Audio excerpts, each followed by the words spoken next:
लाहौर में साबिक डीएसपी उस्मान हैदर की अहलिया और बेटी के कत्ल के केस में एक बार फिर अहम पेशरफ सामने आई है, जिससे इस मामले की संगीनी और कानूनी पेचीदगियां आया हो गई।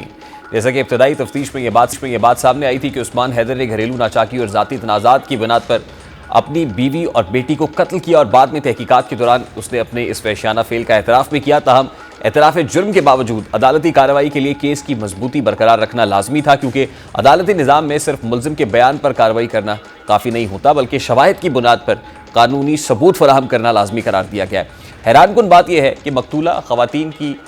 लाशें इब्तदा में लावारिस समझकर दफन कर दी गई थी, जिसने केस की तफ्तीश और शवाहिद के उसूल में मजीद पेचीदगियाँ पैदा कर दी। ऐसे में इस सूरत हाल ने पुलिस पर यह जिम्मेदारी डबल कर दी कि वो दोबारा शवाहिद इकट्ठे करें, ताकि अदालत में कोई भी कानूनी जो खला है वो बाकी ना रह सके और कत्ल के इल्ज़ामात की तस्दीक के लिए मजबूत और नाकाबिल तरदीद शवाहिद फराहम किए जा सके। यही वजह है कि अब पुलिस ने मकतूला खातून और उसकी बेटी की कब्र कुशाई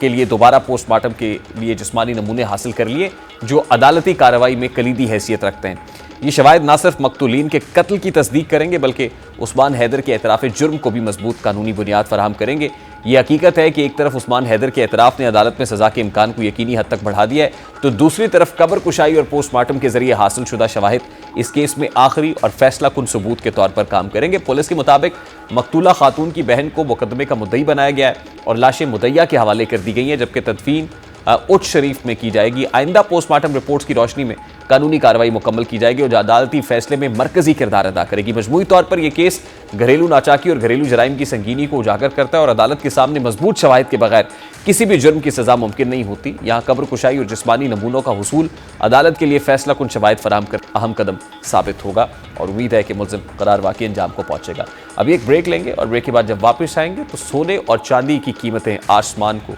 छूने लगी हैं।